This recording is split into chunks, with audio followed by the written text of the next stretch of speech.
Hello everyone, welcome here, I guess. Okay, so I'm not good at this whole introduction thing, so just bear with me, it'll be over soon. Okay, so some basic information about myself. My name is Spark, that obviously isn't my real name, of course. I don't know why anyone would call their child that. So yeah, that's just a little nickname I'll be going by on here. Cool? Cool.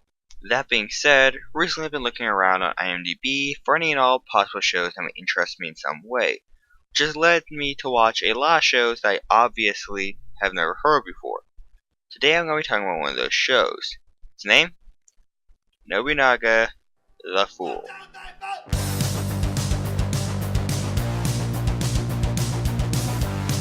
Okay, time to talk about a bit of history.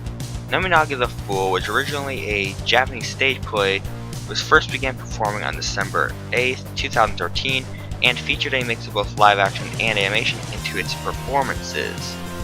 I haven't seen anything from the stage play, but I guess it was popular enough to spark an anime series, which we'll be talking about today. Now, before I start, I just want to say that though we'll be talking about the series as a whole, I'll only be talking about the details I thought were important enough to mention. So, now that that's out of the way, let's get into the first subject. Okay, so let's just get this out of the way. The animation is what you expect from this type of show. It looks nice, for the most part it's pretty good. The only notable problem I can say about it is that personally, I just find it very unoriginal. It's not that it's bad or anything, it's just not very impressive to me. Oh yeah, I forgot to mention, the animation on the mouths in particular looks really weird up close. Okay, let's move on. Okay, so one thing that really surprised me about this show is that a lot of the characters are based off of some historical figures, some of which I didn't even know existed. Maybe the creators meant for it to be some sort of retelling of their lives, but I highly doubt that. Mainly because I'm pretty sure most of them had no connection to each other. In fact, I don't even think they lived during the same time period. That being said, I'm not here to judge how accurate they are to their inspirations, I'm here to judge the characters themselves. Alright, so I think it's pretty fitting to talk about Nobunaga first, considering he is the guy the show is named after. Nobunaga is the prince/leader of the Oda clan with a hunger for battle.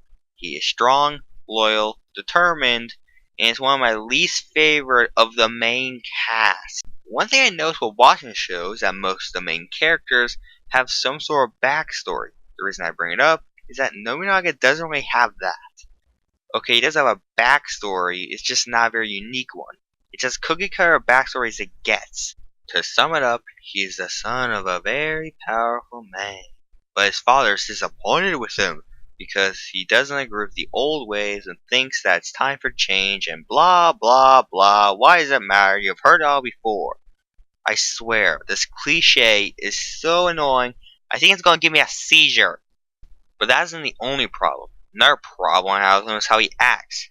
Now, I do get what they're going for. He was supposed to be the cocky a-hole, just so darn cool and charming that you just can't help but love him. But the problem with that comes down to the fact that he doesn't really feel that way.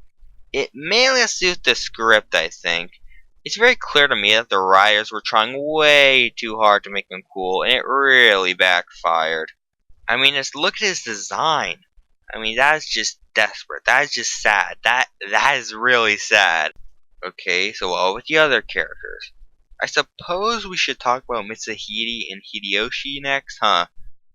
Okay, so let's talk about Hideyoshi first. Hideyoshi, in the beginning of the show, pretty much acts as the generic, quirky, immature sidekick to Nobunaga, and is overall not very interesting. Well, that's until, from complete out of nowhere, mind you, it is revealed that Nobunaga's clan caused the death of his sister, and that the reason he follows Nobunaga is so that if he does anything scummy, he can kill him and take his place on the throne. And as it turns out, Nobunaga actually knows about this and keeps him around either way.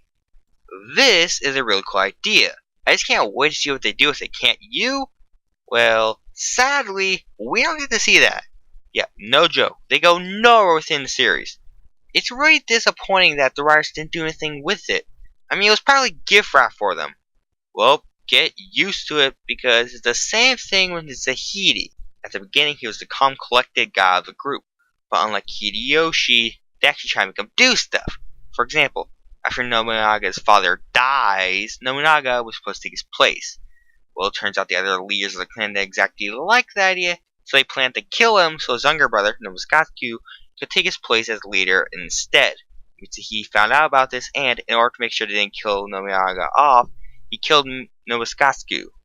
After this, we actually do get to see how this affects him, but yet again, the writers don't do anything with it. Other than that, there are a few more things I think are important to mention. You see, Mitsuhide, again, completely out of nowhere, is in love with Nobunaga's sister, Ichimi, and as it turns out, they both want to be together. But that all changes when Caesar, we'll get to him later, asks for Ichimi as his wife in exchange for his allegiance. Nobunaga does say no to this, but Ichimi says she'll do it, telling Caesar that if she sees any sign they may go back on his word, she'll kill him herself. This, as you can imagine, doesn't exactly bode well, as both Caesar and Ichimi are killed, leaving poor Mitsuhide all alone. This event deeply affects him, as it should, leading him to question why he was loyal to Nobunaga in the first place. Along with this, he also reveals to Hideyoshi that he was the one who killed Nobunaga. And, believe it or not, they actually do something with this. Well, sort of. You see, it all went down during the last few episodes of the series, and they didn't do anything with it in the end either way. Alright, they did do some things with it, but none of which are good. The whole questioning his loyalty bit is thrown away after he gets mind controlled by King Arthur. We'll get to him later too, with it playing somewhat of a role later on. The same thing can be said about Mitsuhide revealing himself as Nobukatsu's killer at the end, only it plays even less of a role later on. It's kind of like the ending of Legend of Korra, when Asami and Korra get together. It was nice to see it happen, but since they didn't do much with it in the show, and the fact it was at the end of the series so they couldn't do anything with it, really affected how I felt about the ending.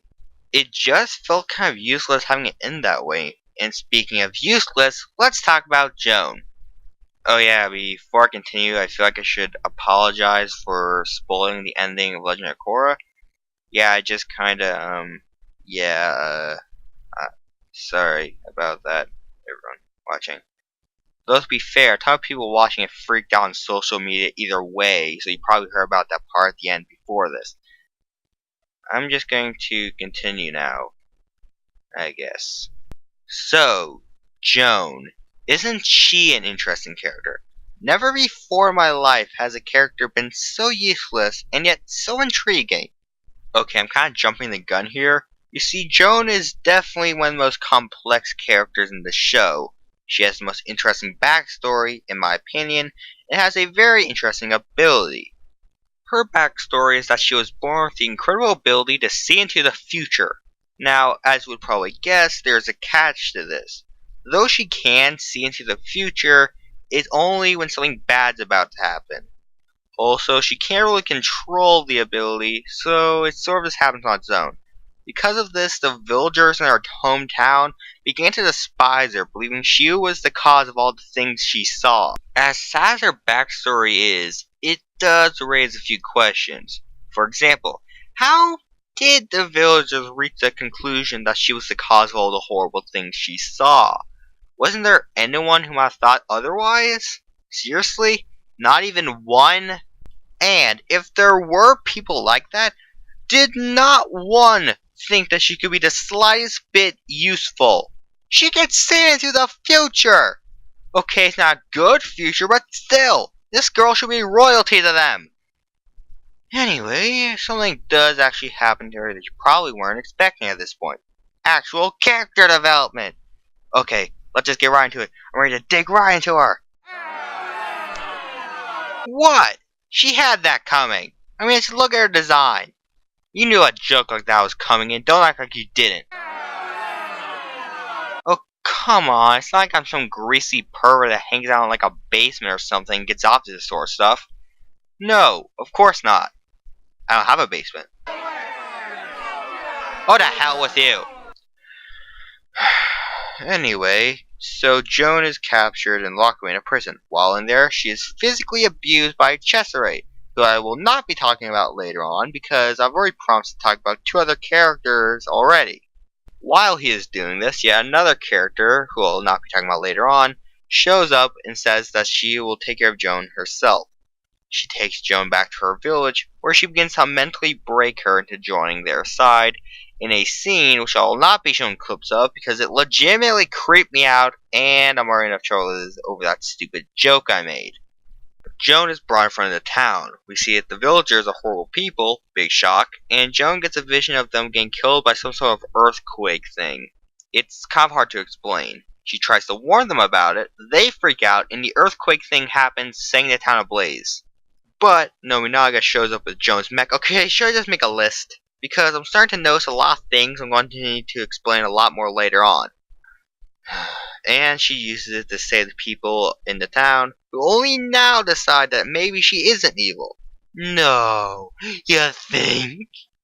After the villagers thank her for letting them live, Cesare shows up with a full battalion ready to fire, but the villagers decide not to be scumbags and help Joan and Nobunaga escape.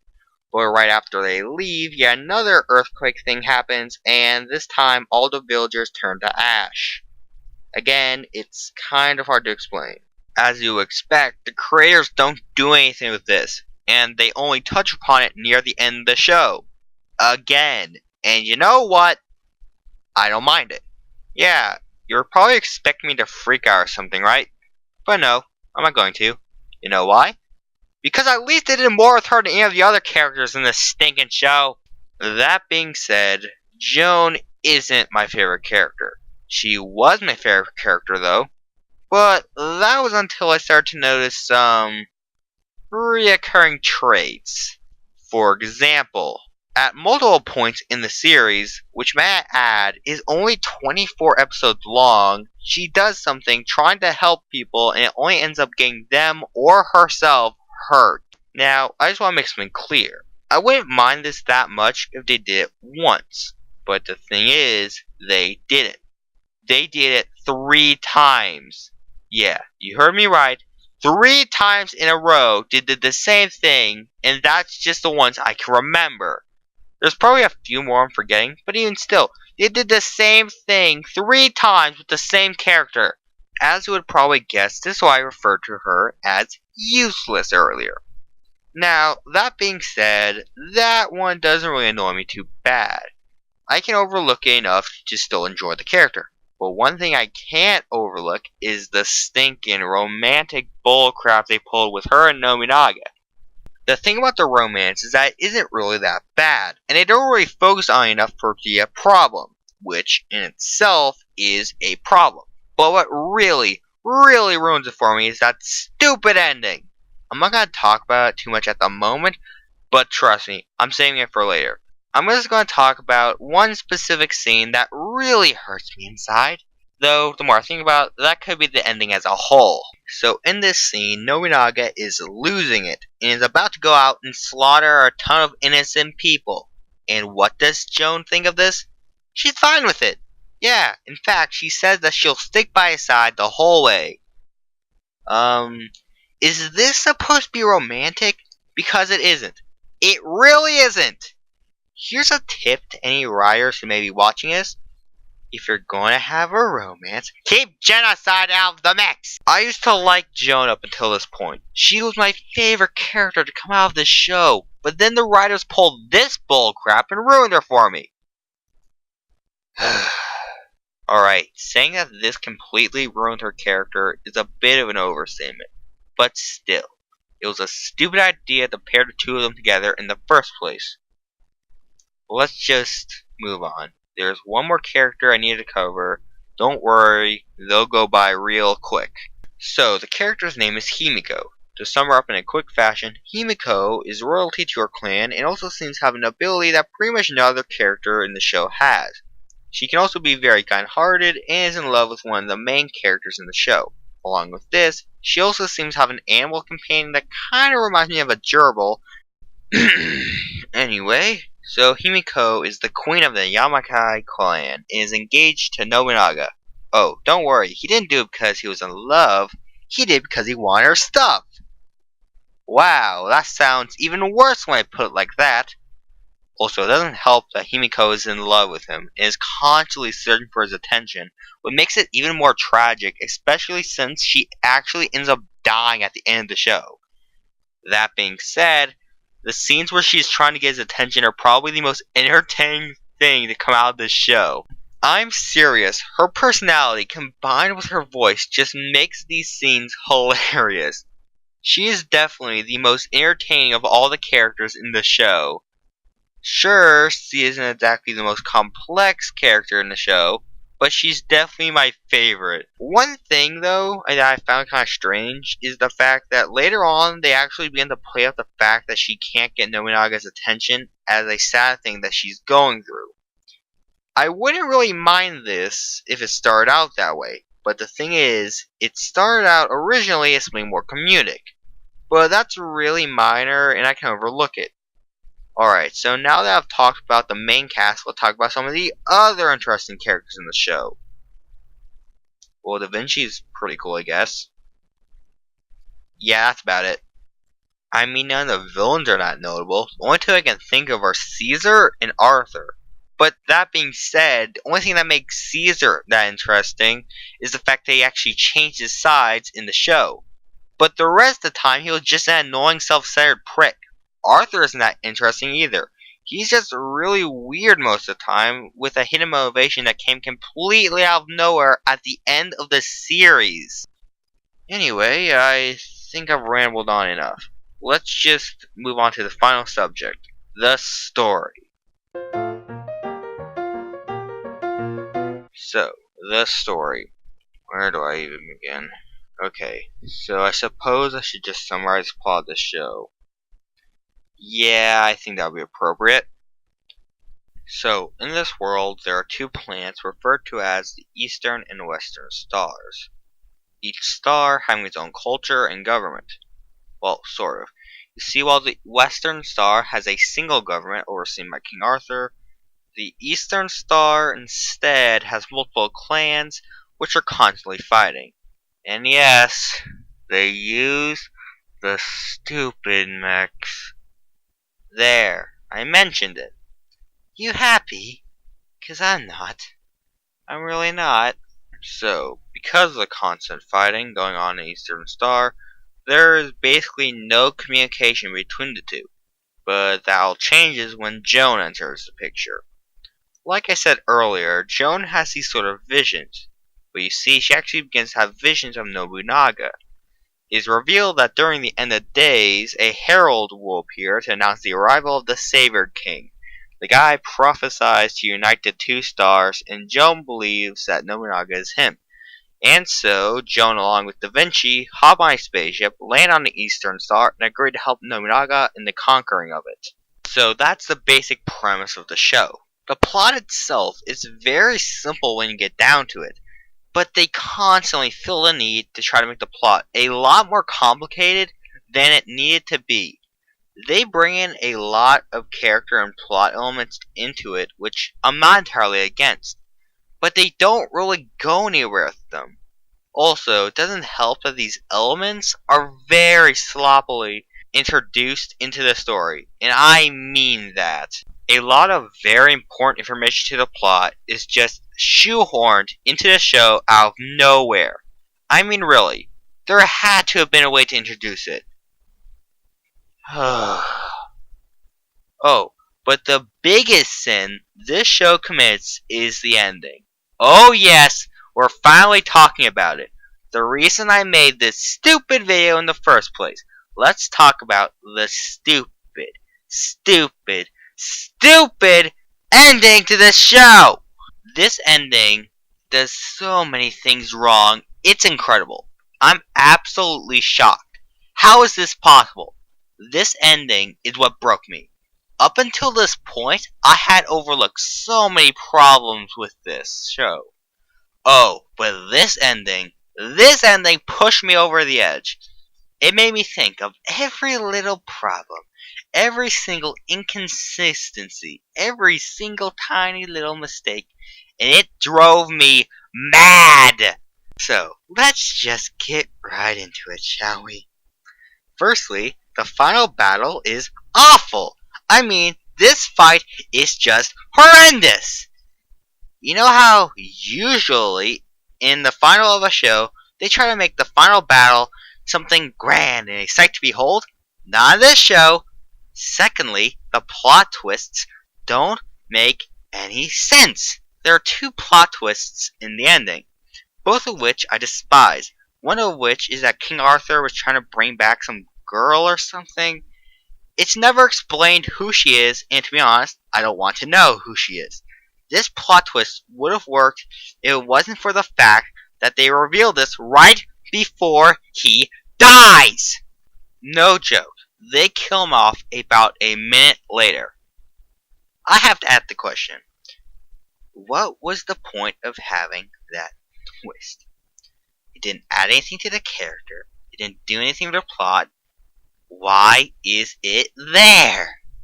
The only reason I can think of is to try to make him more sympathetic, but guess what?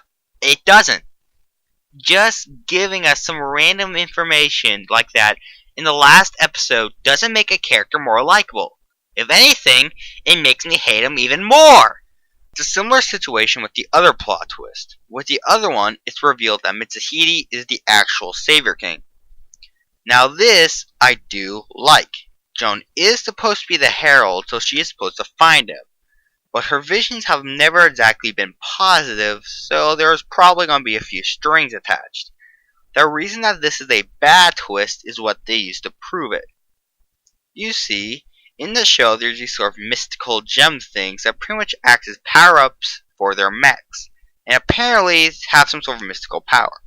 Their logic is that because he can't use them, he's the Savior King. There is one tiny little error with this though. He never got his hands on one. Not once in the story did he ever have one.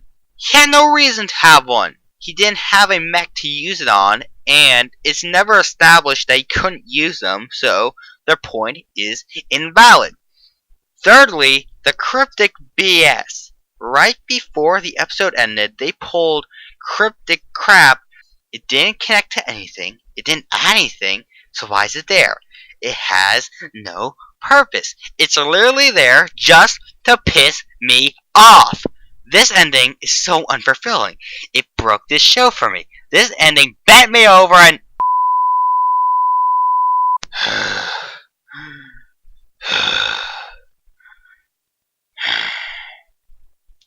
You know what? Let's just finish the review. So, before I finish this, I just want to say, I'm sorry. I am so sorry. When I was making this review, I did not intend to get this angry. I honestly didn't mean for this to happen.